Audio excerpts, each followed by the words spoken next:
እስከ ዛሬ በጣም ተሸውጃለሁ ማለት ነው። በጣም ተሸውጃለሁ። የሚገርማችሁ ነገር ለምን አትሉኝም?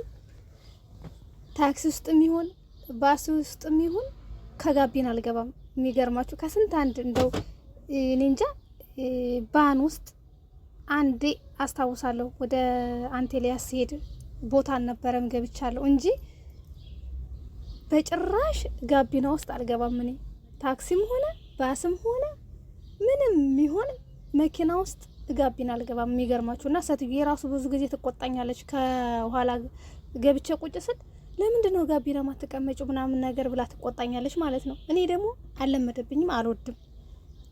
ለካስ ተሸውጃለሁ ማለት ነው። ዛሬ ታክሲ እየጠበቅኩ ባስ መጣልኝ። እኔ ባስ በጣም ነው የምወደው።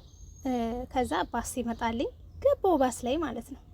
ስገባ መጨረሻ ላይ ያለ ወንበር ብቻ ነበር ባዶ እንጂ ሁሉም ወንበር ተይዞ ነበር። ከዛ በኋላ ላለመቀመጥ ብዬ ጋቢና ተቀመጥኩኝ ማለት ነው። ረበስማም እንዴት ደስ እንደሚል ጋቢና ስትቀመጡ እንዳለ ከፊት ለፊታችሁ ይታያችኋል። አንድ ነገር ሳታዩት የሚያመልጣችሁ ነገር የለም። ደግሞ ቤሩት ላይ ታውቃላችሁ በጣም የሚያምር ነው። በቃ ጫካው ምኑ አትክልቱ በጣም ነው የሚያስደስተው ማለት ነው ከፊት ለፊት ስትሆኑና ረበስማም እስከዛሬ ተሸውጃለሁ እንዴ አልኩኝ ለራሴ ማለት ነው ለራሴ። እና ስለዚህ ካሁን በኋላ ጋቢና ነው የምቀመጠው ማለት ነው። በቃ ጋቢና ላይ ሰው ቢኖርም ራሱ ከይቅርታ ጋር ወንበር ቀይሩን ብዬ ደግሞ ልቀድዳችሁ ነው። ሆይ በነገራችን ላይ ማለት ነው ጋቢና መቀመጥ እንደዚህ ደስ ይላል እንዴ! ለካ ማርያምን እኔ እኮ ጋቢና መቀመጥ አልወድም እኮ ጥሎብኝ ማለት ነው። እንደዚህ ደስ ይላል ለካ ጋቢና መቀመጥ። ካሁን በኋላ እኔ ከኋላ ወንበር አልቀመጥም። ስለዚህ ቪዲዮ ብትቀርጡ በቃ የፈለጋችሁትን ማድረግ ትችላላችሁ። ጋቢና ከኋላ ስትቀመጡ ግን በቃ ይሁን ረስማም ፎቶ ለመነሳት ራሱ በጣም የሚከብደው፣ ስልክ ለማውራት ራሱ በጣም ነው የሚከብደው። በተለይ መካከል ላይ ተቀመጣችሁ ማለት ነው። ስለዚህ እኔ ጋቢና መቀመጥ በቃ ደስ ብሎኛል። ካሁን በኋላ ሁሌም ጋቢና ነው የምቀመጠው ማለት ነው። ባስ ላይና ባል ላይ፣ ታክሲ ላይ እንኳን አልገባም። ታክሲ ላይ እንኳን ከባድ ነው። ታክሲ ላይ ጋቢና መቀመጥ በጣም ከባድ ነው። ተጠንቀቁ ማለት ነው። ታክሲ ላይ እኔ ተቀምጬም አላቅም። አንድ ጊዜ ብቻ ገና አዲስ እንደጠፋው ነው ከማዳም ቤትና የሆነ ከስራ እየተመለስኩ እያለ እኔ አላቅም የዛን ጊዜ። ከዛ የሆነ ታክሲ መጣና የትንሽ ምናምን ሲለኝ ነገርኩት። እሻለኝ። የዛን ጊዜ ብር 50 ነበረ፣ እንዳሁኑ ዶላር አልወደደም ነበረ። ከዛ ገባሁ። አልገባሁም እንጂ ነይ ግቢ ያለኝ ይሻልኩትኝ። ከዛ ከኋላ ያለው ወንበር ስከፍት እንዴ ከፊት ለፊት ተቀመጭ አለኝ። አይ እኔ ከፊት ለፊት መቀመጥ አልወድም አልኩት ማለት ነው። ከዛ እንግዲያውን ሳልሄድም ሌላ ታክሲ ፈልግ ያለኝና ትቶኝ ሄደ።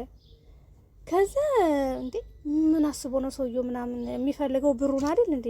ከኋላ ተቀመጥኩ ከፊት ተቀመጥኩኝ ምንድን ነው ምናምን ነገር ብዬ ለቤት ሄድኩኝና ለጓደኛ የነገርኳትኝ። ስነግራት እንደዚህ እኮ ከስራ እየተመለስኩ እያለ ታክሲ አግኝቼ ከኋላ ስቀመጥ ከፊት ለፊት ከጋቢና ካልተቀመጥሽ አልወስድሽም ብሎ ትቶኝ ሄደ ስላት ከት ብላ ሳቀችብኝ ማለት ነው። ምን ያስቅሻል ምናምን ነገር አልኳትኝ። አይ እሱ ፍላጎቱ ሌላ ነበረ። ስለዚህ አንዳንድ ሰዎች እንደዚህ ናቸው ምናምን ነገር ተጠንቀቂ፣ ጋቢና እንዳትቀመጭ ሁለተኛ አለችኝ ማለት ነው። እና ለካ ነገሩ እንዲያ ነው እንዴ ብዬ ከዛም በኋላ ብሞት ጋቢና አልቀመጥም። ቃልወድም ሁሉ ማለት ነው። የሆነ ይቀፈኛል ሁሉ ጋቢና። የሚገርማችሁ ይኮሰኩሰኛል ትላላችሁ። እና ለማንኛውም ከፊት ለፊት መቀመጥ እንደዚህ ደስ ያሰኛል ወይ ነው። ባስ ላይ ስሄድ ባል ላይ ችግር የለውም። ባን ግን በኢትዮጵያ ምንድን ነው የሚባለው? እስኪ በእናታችሁ ኮሜንት ላይ አስቀምጡልኝ። ኢትዮጵያ ታክሲ ነው መሰለው የሚባለው ባን ማለት ይሄ 8 ሰውና 12 ሰው የሚቀመጥበት ማለት ነው። ታክሲ የሚሉት ደግሞ እዚህኛ ጋር አረብ ሀገር ማለት ነው ከኋላ 3 ከፊት ከጋቢና ከሹፌሩ አጠገብ አንድ የሚያስቀምጥ ማለት ነው። እና ለማንኛውም ያው ባስ ላይ ሲሆን ወይም ደግሞ ባል ላይ ሲሆን ከጋቢና እቀመጣለሁ። ታክሲ ላይ ሲሆን ግን አይታሰብም ማለት ነው። በነገራችን ላይ በዚሁ አጋጣሚ አንድ የምነግራችሁ ነገር አለ። ቀልድ ነው። ወደ ቁም ነገሩ ስገባላችሁ ማለት ነው። ብዙ ጊዜ ውጭ ላይ የምትሰሩ ልጆች፣ እኔ እንኳን መኖሪያ ቤት ነው የምሰራው፣ ችግር የለብኝም። ከመዳን ቤት ውጭ የምትሰሩ ልጆች እንደዚህ ተመላላሽ መክተብ፣ ትምህርት ቤት ምናምን ቢሮ የምትሰሩ ልጆች ማለት ነው ተጠንቀቁ። እግዚአብሔር ነው የምላችሁ። ቤሩት ላይ በተለይ ያላችሁ፣ እኔ ሌላ ሀገር ያላችሁ ሰዎች እኔ አላቅም። ቤሩት ላይ ያለውን ነገር ነው ልነግራችሁ የምችለው። ቤሩት ላይ በጣም ሌቦች አሉ። ታክሲ ውስጥ በጣም ሌቦች አሉ ማለት ነው። የሆኑ ልጆች ቤተ ክርስቲያን ሲሄዱ ማለት ነው ከስልኳ ላይ ስልኳን አስከፍቶ ራሱ ከስልኳ ላይ ነው ብር ያወጣ ማለት ነው። ከስልኳ ላይ ሳይቀር ነው የተሰረቀችውና ስለዚህ ተጠንቀቁ። አንደኛ ስትወጡ ለምንድን ነው ብዙ ብር የምትይዙት? ብዙ ብር አትያዙ። ሁለተኛ ነገር ደግሞ ታክሲ ስትገቡ አስተውላችሁ ግቡ። በጣም አስቸኳይ ስራ ካለባችሁ ብቻ በታክሲ አለበለዚያ በባስ ሂዱ። ምን ያጣድፋችኋል አስቸኳይ ከሌለባችሁ? ስለዚህ ራሳችሁን ጠብቁ ማለት ነው። በተረፈ ሴት አበሻ አለች ብላችሁ የምትገቡ ከሆነ አበሻም ያበሻ ሌባም አለ ከአረብ ጋር ተመሳጥረው የሚያሰርቁ ማለት ነው። ተጠንቀቁ፣ እግዚአብሔርን ተጠንቀቁ። በተረፈ ቪዲዮ ላይክ አድርጉልኝ፣ ሼር አድርጉልኝ። ወዳችኋለሁ፣ አከብራችኋለሁ። በሌላ በአዲስ ቪዲዮ እስከምንገናኝ ድረስ የሳምንት ሰው ይበለን። ባይ ባይ፣ ደህና ሁኑልኝ።